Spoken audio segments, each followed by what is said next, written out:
gravíssimo, né, que nós estamos passando. Inclusive agora com a questão do IOF, o ministro da Fazenda apresentou a situação falando, olha, nós precisamos desses 20 bilhões de reais de qualquer jeito, caso contrário, apresentou um cenário catastrófico. A questão que se coloca é o seguinte, evidentemente o teatro onde essa questão tem de ser discutida e resolvida é o Legislativo, é o Congresso Nacional, que não parece, salvo engano, ministro, não sei se eu estou enganado, é muito adequado a enfrentar essa discussão. De um lado, porque a qualificação dos parlamentares não é das melhores, nós temos uma das legislaturas, acho que pior da história republicana. Por outro lado, o clima de polarização impede uma discussão técnica e política, né? E não é através do fanatismo de um lado ou de outro que vai se enfrentar a questão técnica e política. E tem o ano eleitoral em 26, já tem o deputado pensando em ser governador ou senador, o senador querendo ser governador, querendo eleger a mulher, o filho, o tio, e assim vai. E o senhor que vivendo lá em Brasília, muito melhor do que eu, sabe essa questão. Então, como é que nós vamos fazer se o governo fecha os olhos para essa questão? Também por razão de, em 26, porque o presidente Lula pretende ser candidato à reeleição, já externou isso publicamente. O Congresso Nacional não está muito afeito a essa discussão. Aí o Raimundo Faoro, lá nos Donos do Poder, tem muita razão. Nós temos o Estado patrimonialista, interesses quase que petrificados, como o senhor lembrou, que não desejam mudança. Como é que nós vamos... Vai chegar um momento que nós vamos ter um encontro com a verdade. Uma espécie de só vale a verdade. E aí? Olha, se você olhar a história recente do país, pelo menos de 64 para cá, todos os grandes processos de reformas estruturais que mudaram instituições, que criaram condições para o Brasil crescer mais, elas ocorreram em momentos de crise muito grave, né? Por exemplo, a crise de 64, que foi a crise do João Goulart e o golpe militar daquele ano.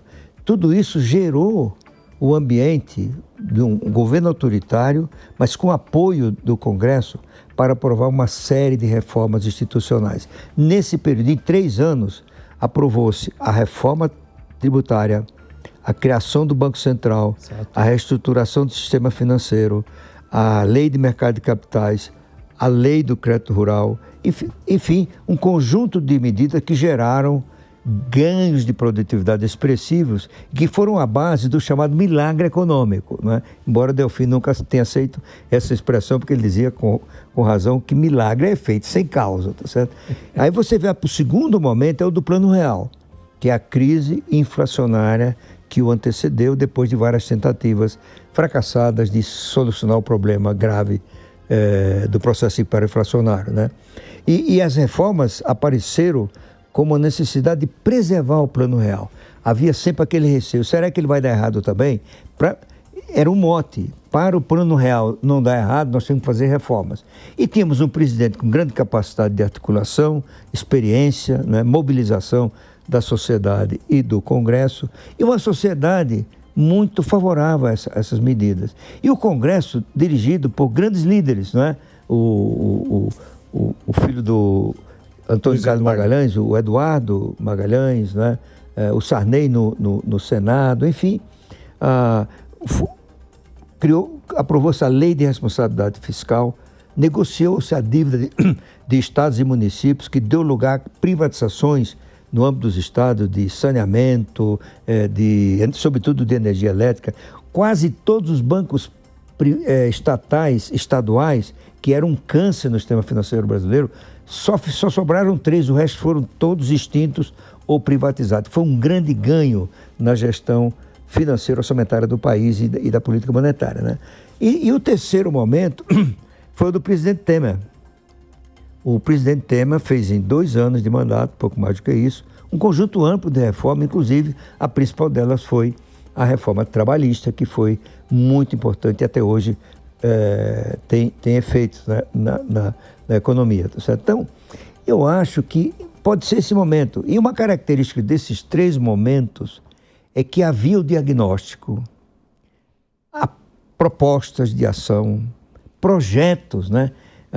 Por exemplo, no primeiro caso, que foi do início do regime militar, um grupo de empresários de São Paulo se associou a patentes militares e eles criaram o Instituto de Pesquisa Econômica e Social, que se chamava IPES. Sim. E fez, tinha deliberadamente o objetivo de derrubar João Goulart. No fundo era isso que eles queriam. Não é? E alguém deve ter perguntado, escuta, se a gente tirar o João Goulart, o que é que a gente faz? A gente tem que saber o que fazer. Então eles contrataram economistas, advogados, engenheiros, né? Desses estudos surgiram as propostas que basearam o Programa Econômico, Programa de Ação Econômica do Governo, o PAEG. E o PAEG foi feito rapidamente pelo Roberto Campos, pelo governo de Bulhões, mas sobretudo pelo Roberto Campos, porque as ideias já estavam lá. De lá para cá, esse volume de ideias, de propostas, só fez aumentar. Não é? Surgiram os vários cursos de mestrado, doutorado no Brasil, quantidade de teses que tem de mestrado e doutorado tratando da questão fiscal, do que fazer no campo administrativo, do que fazer na educação, enfim, né? Dentro do governo tem os seus think tanks, né? Os seus centros de estudo, o Banco Central, o IPEA, né? E no setor privado você tem federações com grandes estudos, consultorias que fazem estudos. Então é uma questão de reunir, não é? Pessoas que acompanham tudo isso, que conhecem, fazer um programa. E, como eu te disse no início, é uma lista. Então, nesse ponto eu sou otimista, sabe? Sim. Porque nós temos o objetivo e a proposta de atingi-lo, para atingi-lo, né? E o que é que falta? É o senso de urgência, como os cientistas políticos chamam, né?